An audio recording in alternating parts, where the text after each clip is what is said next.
Hi, welcome back to my channel, and this is a sound off on the Real Housewives of Potomac season 7. Okay, so our girls are back. I don't know about y'all, but I'm excited. I cannot wait to get into this season because it looks like season 7 is gonna give. So the first thing we get is Karen and Giselle.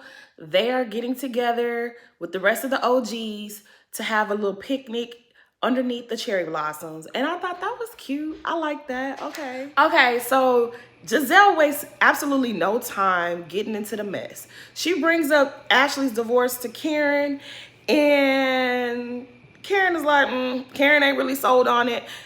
Neither am I. I already told y'all that I believe Ashley's divorce is the scheme that Todd set up.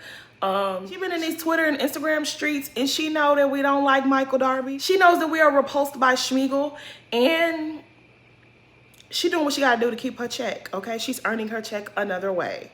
So I ain't really buying this divorce thing too much.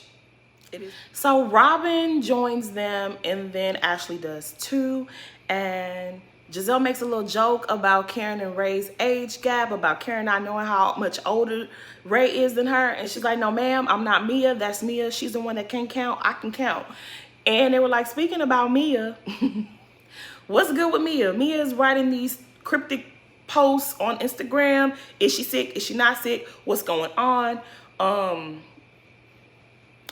I found it funny that y'all are so curious about what Mia's health. Y'all are so concerned about Mia, but the only person who reached out to Mia besides Karen was Robin. Like, Giselle, you the one who think you in charge of everybody.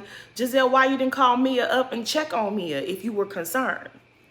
Karen is giving her grace because I guess Karen has a little bit more insight, and I guess she's just being a little bit more sensitive to Mia's situation. The other women are feeling like how most of us are feeling, is like, look, don't play with your health like that. You don't want to say the big C word unless it's really that, unless you know for a fact that it's that. You don't want to put that out there into the universe because, Mia, what are you doing?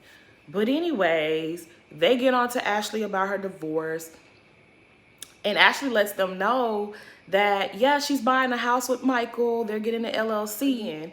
I don't know that this divorce is really going to happen. I don't know if I believe that this divorce is really going to happen. Like, if she wants to look, I really don't care. I really don't care about Ashley. I really don't. I'm not going to let her. It is what it is. Either she going to get a divorce or she not. But I'm not going to believe it until I see it, you know? I will say this, though. A couple months back when they caught Michael in the hotel lobby, Ashley came out and said that, oh, he wasn't cheating. He was there for a wedding. I don't know, something like that.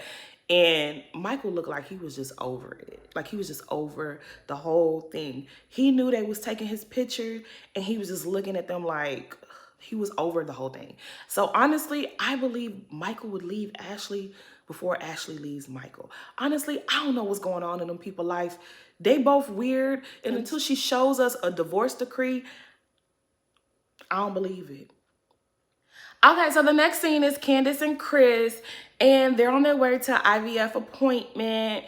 And, you know, she's ready to freeze her eggs. You know, she want to make sure that, you know, when the time comes and she's ready to have them babies, she can have them babies. And that's what she need to do, you know? The doctor did say something about that she had to take an injection, I think, at the same time every night. And Chris would be the one giving her the injections. So she was a little concerned because his schedule is a little up and down, up and down. He don't come home at the same time every night. And so she lets that be known because that's a concern for her. And I saw the people on Twitter already getting ready to roast my girl. And it's just like, that's her husband. If she has a concern, can she not voice her opinion to her husband? Like, come on, y'all are tripping already. But I mean, I didn't think there was nothing wrong with Candace saying what she had to say. A closed mouth don't get fed. I mean, if she has a concern, she has every right to tell her husband how she feels. It's her husband. But I will say this. Y'all know Candace is my girl. Y'all know Candace is my girl. But I think Candace got used to her husband being home ever since the pandemic and everything else. She got used to her man being close by, and she likes it that way. And so now him working and having to spend time, you know, paying attention to his career and his job, And wherever else responsibilities he has, it's like she don't want to share. And I don't blame her. She actually likes her husband, so she wants her husband close by. I get it, but Candace, you gotta let that man work because the people already was roasting him. People was already disrespecting cousin Chris, talking about he don't got no job. The man got a job now. Let him work, you know. But I see you. We see each other. I get it, Candace. You want your man close by. Ain't nothing wrong with that. Okay, so we get Robin and Sharice. They're having lunch and they're catching up. And you know, I'm happy to see Sharice back on our screens. I love Sharice being around. To me, she's a real grand dame. And I love how her and Karen and Giselle kind of feed off of each other's energy. I like it. I already know that she's gonna come and shake the table, and I'm here for it. Robin wants to know who she's dating, what's really going on. And Sharice is like, yeah, I got me a little friend, you know, but nothing crazy, nothing serious. But Sharice wants to know, Robin, when you getting married, girl? You've been engaged long enough. You've been rocking the ring. What's going on? And Robin kind of looks at her like, girl, Robin ain't pressed to be married right about now. Robin is getting that shmoney, and she's just like, I don't know, because I get married, I don't want to have to, you know, I don't want to have to pay nobody alimony, you know. This time around, Robin has the coin, and she want to protect what's hers, and I don't blame her. She want a prenup. She want a prenup. And Sharice kind of looking at her like, and I mean, if Robin's spirit is telling her to get a prenup, I'm with Robin's spirit. Listen to your spirit, Robin, because shoot, stuff be happening. So I ain't mad at Robin. Okay, so Mia has moved to Potomac. She lives down the street from Karen, and she's let us know she's renting a house. And I cringed during this entire scene because we obviously know that her financial situation has changed since this was filmed. But it was like the whole time she was talking and she was just like, yeah, I spent $65,000 renovating my house and the rent is not cheap. And it was just like,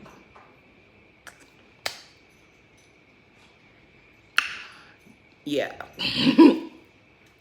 So Mia is having a little get together at her house with her family. Her mom is there, her siblings are there, the other people are there. I don't know who I was there, but everybody was there, right? And Karen is stopping by. But before Karen gets there, Mia's mom asked her, you know, did you get the results back? What's going on? And Mia was like, for what? And then she was like, oh, yeah, I did get them. And so she says that there's a disease, but she doesn't say what it is. And she was saying that she's getting a biopsy. I don't want to just say that Mia's not sick and she's making up all of this, because I don't think that's what's happening. I definitely think there's something going on, but I definitely think that Mia wants us to think whatever it is, she wants us to think it's worse than what it might be, or it's a little bit more serious than what it might be. Because I don't know, like, girl, if she asks you, did you get results? Like, girl, if you sitting on pins and needles trying to figure out what's wrong with you, you know what she meant by results. Like, so I'm gonna wish Mia well, but I know that some of this, she's stretching it. She's putting 20 on 10. And it's like, girl, don't do that. Don't do that, Mia, because your health is not nothing to play with. Like, it's just not. And it's making me real uncomfortable even having to talk about it. But it's like, everything that she just explained, I'm still confused. I don't know what it is. I know she said something about a chest x-ray. Look, all I'm gonna say is this. I hope Mia is doing okay. I need Mia to stop with the antics. Don't play with your health. If you're gonna have antics, that's cool. I like antics. I actually enjoy watching antics, but not about people's health. Because, girl, we don't need this. If it's not real, we don't need this. Please stop playing with your health, okay? That's all I want to say about that. Before we get off the topic of Mia, while Karen was at her house, Karen pulls her aside, right? And Karen says, you know, are you okay? Do you need anything? And she's like, oh, no, I'm fine. I don't need anything. And she was like, well, I ain't gonna lie to you, girl. Your first post that you made on social media had me scared. I jumped to conclusions, girl. What's up? And she was like, well, the only reason I brought it to social media is because I had a conversation with my best friend, Jacqueline. I believe this is the same Jacqueline that's going to eventually become friend of the show for this season.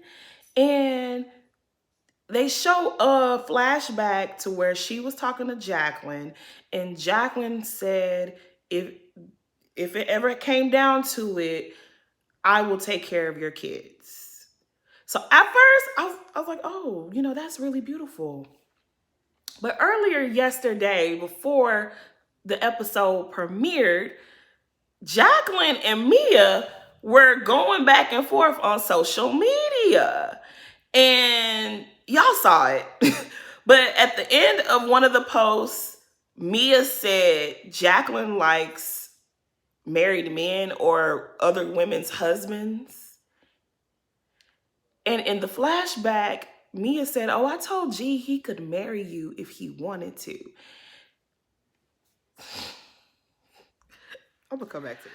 I don't know, but this whole Mia and Jacqueline situation is about to get real interesting. Cause how does your best friend and y'all beefing? Is Jacqueline auditioning for wife number 5? What's going on? What is going on? Yes, I already know that season 7 is about to be scandalous. It's about to give. Ooh, child. I'm ready. Give me all the episodes. Okay, I am ready. Okay, so Dr. Wendy is going over to Bar 1 to meet up with Peter Thomas. She's decided she wants to open a Nigerian lounge. Now, I already told y'all I was giving Dr. Wendy a second chance, a clean slate this season. But she's still up to her shenanigans. Because, girl, what? You want to do a what now with who? Okay, whatever. She's explaining to Peter her vision, and Peter kind of looking at her like, girl, no, that ain't gonna work. Because I heard at one point talk about she want to have books and have kids come by during the day, and Peter was like, no. And he started throwing out numbers, and Wendy was like, wait, what? Say what now, what? She ain't thinking this through. Just like how she was talking about that candle stuff. Like, girl, we're not gonna be able to do the silliness this season, girl. You are Dr. Wendy. We don't want no silliness from you, okay? Quit. Stop it. Stop it right now, okay? And she was like, Eddie don't want no parts. Yeah, because this sounds... What are you talking about, Wendy? This lounge... Stop. Just quit while you're ahead. Okay, so Ashley takes the boys over to Uncle Lump's house. And Uncle Lump, his wife, her mama are all there. And they want to know, girl, what's good with you? What's good with this divorce? And she's letting them know, I picked out a house. And Uncle Lump is like, what are you talking about? And she was like, yeah, we're going to get a house. And we're going to purchase it through an LLC. And the mom was like, what? What are you talking about? Like, girl, what? And Uncle Lump is not here for none of the BS.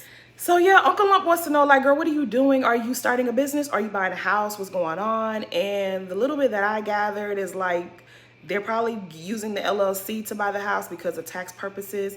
And it's like, girl, whatever. I already told y'all I don't believe this divorce is happening. So if it is, it is. I don't really care. But Ashley's hair looks really good so far. I wonder, did she get like a keratin treatment? What did you do different, Ashley? Because, your hair looks nice. The divorce, miss me with that. I don't want to hear nothing about it until it's real. Now, I know y'all really like to believe that Giselle don't care, that she's unbothered, but I'm telling y'all, she be bothered, okay? I think that she reads the comments, the Twitter comments, the Instagram comments, and she knows that her redeeming quality are her children and her parenting, right? We know she loved them little girls, and we love her for that, right? So she got the little, I don't think Grace wanted to be a part of her shenanigans today, but she got the twins, and she wants them to help her pick out an outfit for Karen's party. And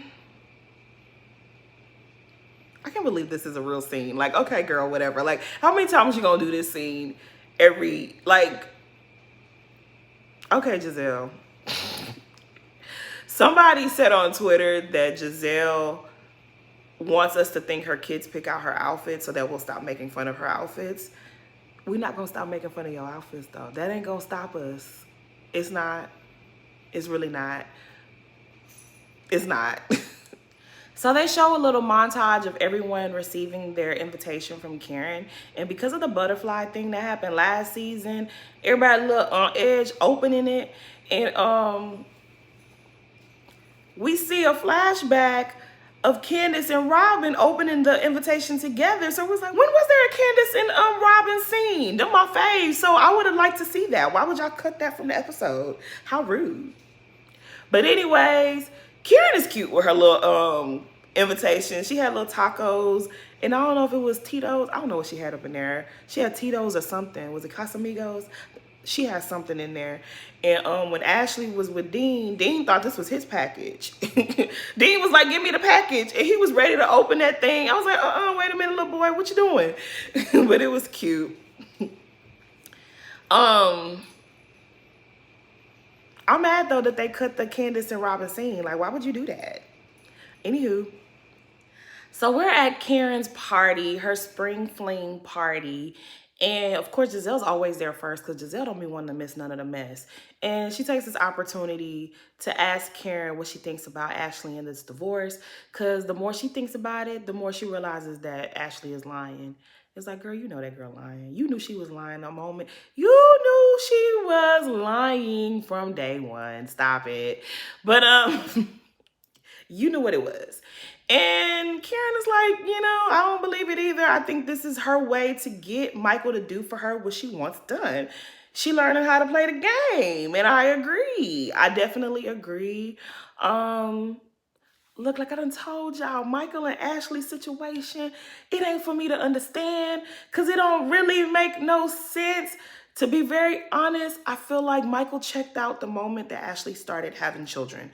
I don't think he's attracted to her post-baby. And I know that sounds fucked up, but I really don't think he is. I think he married Ashley. Ashley was supposed to be this beautiful, perfect being. They go have fun, they hike, they bungee jump, they travel the world. You know, they might be in Tibet on Tuesday. The next day they're in Sri Lanka. Who knows? He did not marry Ashley so that he could change diapers and make bottles. He's done that already. Ashley is wife number 3.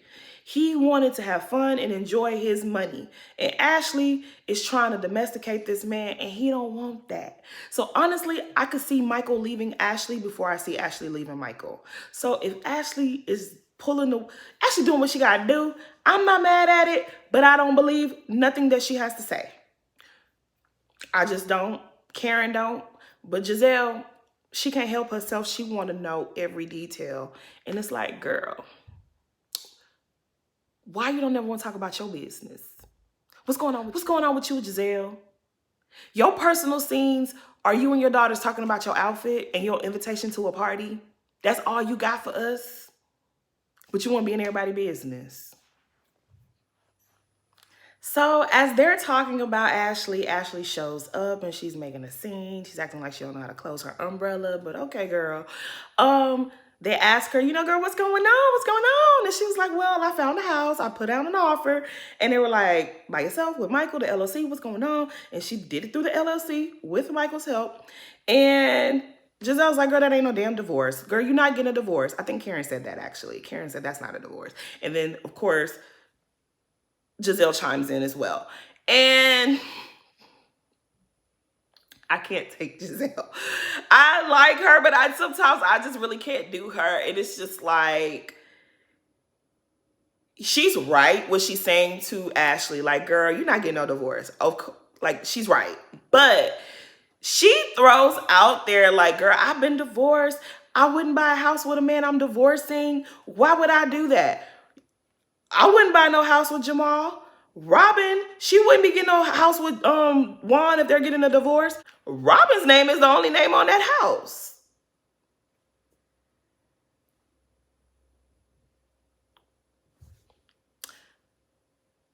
Giselle, did we need to know that? Giselle, did we need to know that Robin's name is the only name on the house? I know that's public information, but why would you say that? You don't be telling us none of your tea, but baby, you can't wait to spill somebody else's. And it's just like,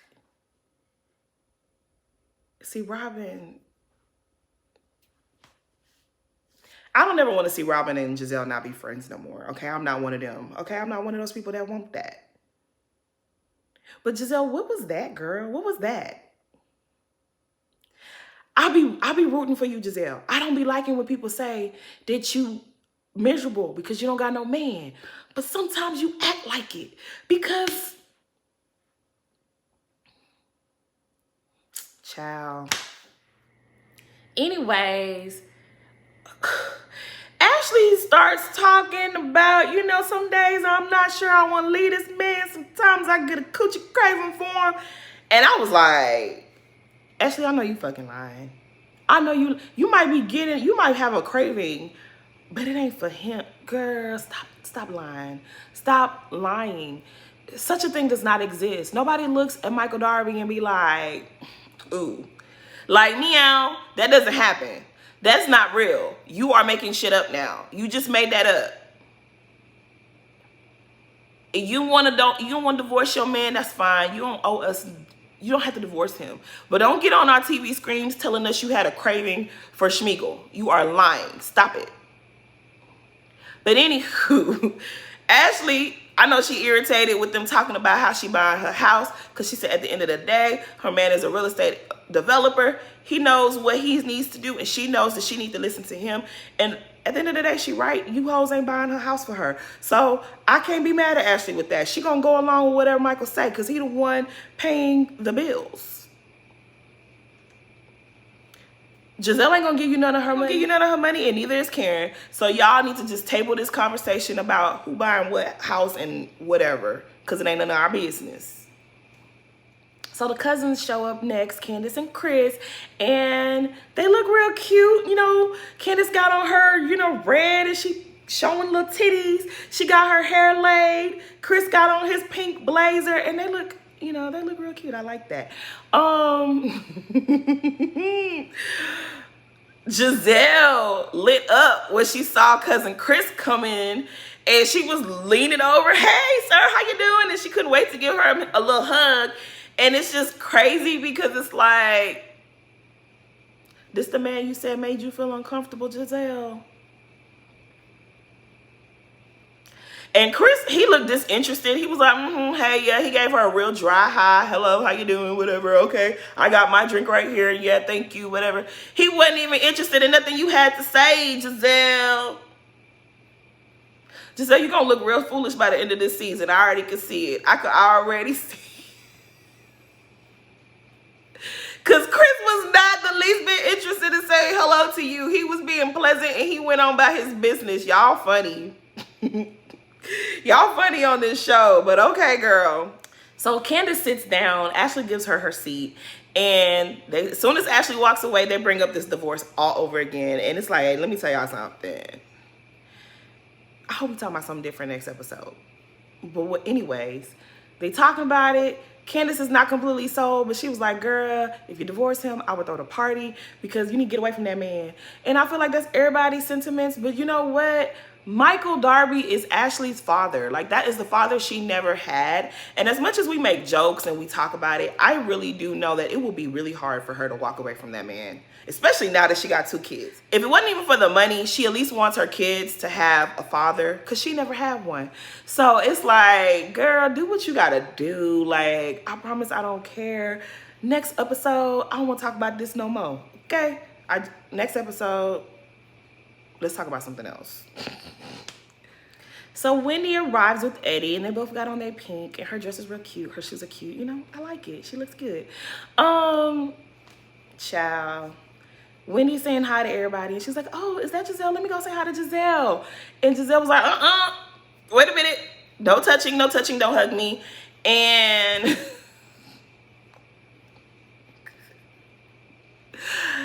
I don't know how I really feel about that. It made me feel away when I first saw that. I was just like, really, Giselle? That was nasty. A lot of my mutuals, we were talking about this on Spaces. They were like, you know what? It was kind of fake of Wendy. Like, girl, you and Giselle y'all not on the right path. Y'all not good right now. So it is a little fake to go up to her and hug her. I agree with that. But I also feel like you can just, I don't know. Because Giselle is constantly making Candace be nice to Ashley, I felt like that was fake of Giselle. But Giselle, you're not practicing what you preach. all the stuff that's like, you know how many times I've seen her try to strong arm people to talk to each other, especially Ashley and Candace. So for her to be like, don't touch me, don't touch me, it was like, child, I guess. If you don't want to talk to Wendy, don't talk to Wendy. Wendy, girl, let me tell you something. If it were me, I would never speak to Giselle again. I'd be like, I'd be good on her. Because for her to be like, ooh, no touching, no touching, like she was gross or something, I didn't like that. Wendy, you better not be kissing her ass this season. I know that much. Okay, so Mia shows up to the party with Gordon. And of course, Giselle can't wait to get Mia over there for a conversation. And so she's like, I'd like to talk to you. And she's like, what up? And she's like, is this, oh, you look good. Is this what cancer, no cancer looks like? That damn Giselle. Giselle's something else. I don't know what to say about Giselle. She is too much. I can't with her. Mia looking at her like, bitch, what? I know this truce between Giselle and Karen, it's not gonna last. Because I know Karen is already getting irritated with Giselle and her shenanigans. Giselle asked Karen, did you talk to Mia about what's going on? And she said, I talked to her and I told her she could answer y'all questions because y'all had some for her. And Giselle starts to say, you know, Mia, you was giving very much, look at me, look at me. And I didn't think you was that girl. I didn't think you were that girl that did that. And it was like, Giselle, what are you talking about? She's absolutely that girl that's look at me, look at me. Where were you last season? Did you meet a different Mia than the rest of us? Because she's absolutely that girl. Look at me, look at me. She's definitely that girl. Mia lets Giselle have it real quick. She was like, look here. I don't need attention. She's like, I don't need attention. I got a phone call. It shook me up. I was freaking out. And for you to try to play with me like that, F you, girl. And it was like, I know Mia's full of shit, but I kind of was here for that. I was here for Mia telling Giselle to F off because sometimes, Giselle, you do too much. Sometimes you do too much. You are not the authority figure in everyone's life. Like, people don't got to check with you. You do too much. But Mia was not playing with her in the scene. She said, F you. And they said, and her homegirl was right over her shoulder, so she had reinforcement. She wasn't playing with you, Giselle. She said, but back up out of her business. She'll tell you what she wants to tell you. And Giselle's face was like, she was surprised. And it's like, bitch, sometimes you do too much. Like, people don't got to answer to you, okay? I wasn't really mad.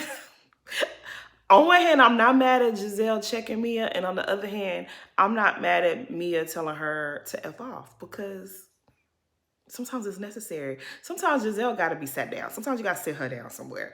And I mean, it is what it is. But they hit us with a to be continued. It's going to pick up next week. I'm excited. Can't wait for it. But that's pretty much what happened. Please like, comment, and subscribe. Thanks for watching.